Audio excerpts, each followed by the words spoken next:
Մեր այս տեսահոլովակում կխոսենք Որդի Աստծո մասին, այսինքն Հիսուս Քրիստոսի, ով էր նա և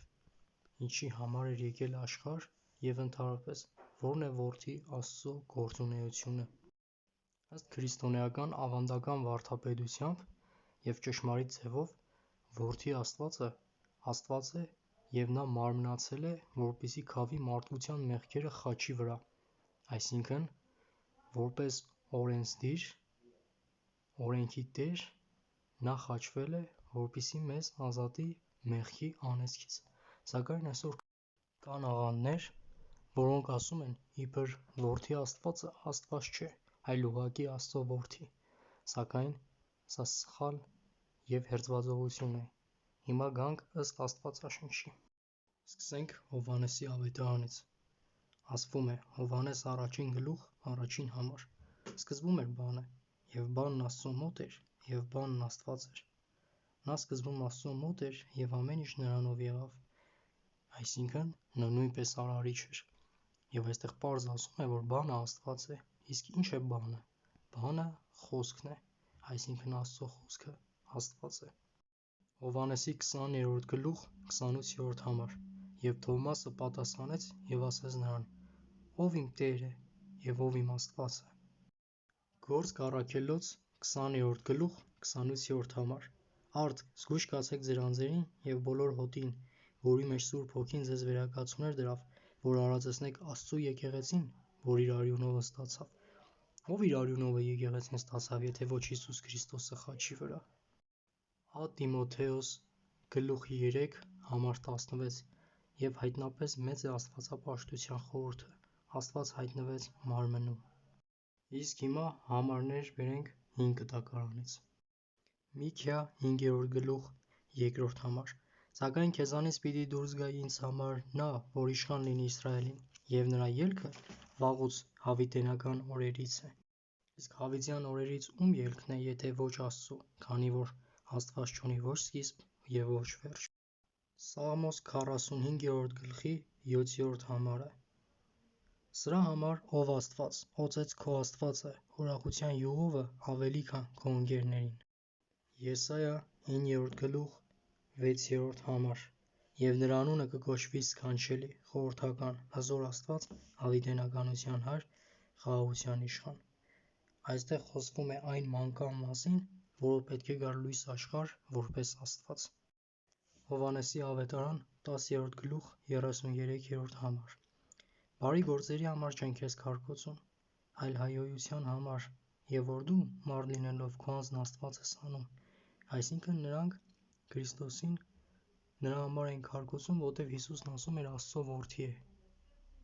Սրանք այն համարներն էին, որտեղ հիմնականում ուղիղ տեքստով ասվում է, որ Քրիստոսը Աստված է։ Սակայն հիմա անդրադառնանք նաև ոչ ուղիղ տեքստով ասվածին, այլ այնպիսի գործառույթներին, որոնք անում էր միայն Աստված։ Ինչպես գիտենք Աստվածաշնչից, միայն Աստված կարող է մեղքեր ներել։ Սակայն հենց այստեղ Մարկոսի ավետարանում 2-րդ գլխում 5-րդ համարում ասվում է. Հիսուսն է նրանց հավատքը տեսնելով, ասեց անդամալուծին. Որդյակ, թողված են քեզ քո մեղքերը։ Այսինքն Քրիստոսը ուներ իշխանություն մեղքեր թողելու։ Սա միայն Աստված կարող էր անել։ Հաջորդը Տեր Հիսուսի կողմից երկրպագության ընդունումն էր։ Առաջի պատվիրանում ասվում է, որ բացի Աստծուց ուրիշ աստվածներ չունենան։ Եվ այսպես Մատթեոսի 14-րդ գլխի 33 համարում ասվում է. Եվ նավի մեջ լինողները մոտ գալով նրան երկրպագեցին և ասեցին. Ճշմարիտ, դու Աստծո Որդին ես։ Ահա միակ անսխալ աղբյուրից, Աստծո խոսքից Աստվածաշնչից,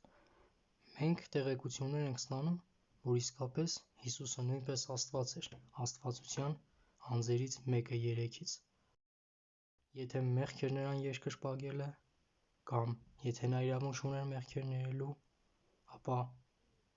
ինչպես է նա այդ անում։ Չէ՞ որ դա միայն Աստված կարող է։ Այսինքն գալիս ենք այն եզրահանգման, որ Տերը նույնպես Աստված էր։ Եվ դրա համար է, որ հենց նա եկավ խաչվելու, Աստծո խոսքը Աստված, քանի որ խոսքը, որի մեջ պարունակում է օրենքը և մարգարեները, Աստված է, որպեսզի մեզ ազատի անեծքից, իր վրա վերուներով մեր մեղքերը։ Ոչ մի կրոնում այսպիսի գաղափարախոսություն չկա, որ իրենց Աստվածը զոհ լինի մարդկության համար, այլ մի բան է ավել, նրանք են զոհաբերություններ պահանջել, ինչպես հեթանոսության մեջ։ Այսօր մուսուլմանները մեզ ասում են, թե իբր եթե Հիսուսը Աստված է, ինչպես է մահանում խաչի վրա, իսկ մենք այսպիսի բան ասենք իրենց։ Եթե նրանք Ղուրանը ընդունում են որպես Ալլահի խոսք, ապա ինչպես է Ղուրանը մաշվում և կորչում։ Չէ՞ որ նա Ալլահի խոսքն է։ Նրանք ասեն, դա ֆիզիկական գիրք է, կա հոգևոր խոսք, այդպես էլ Քրիստոսի մարմինը։ Չէ՞ որ նա Աստված էր և մարդացավ, այսինքն մեր պես մարմին ունեցավ, չնայած որ կույսից էր ծնվել։ Եվ այսպես Աստծո խոսքը հավիտենական է, և նա հարությունից հետո ստացավ անապական մարմին, որի հույսով շատ մարտիրոսներ ննջել են, և այդպես էլ մենք պետք է ձգտենք այդ անապակացու մարմնին։ Հաջորդ տեսլողակում կխոսվի Սուրբ Հոգու մասին,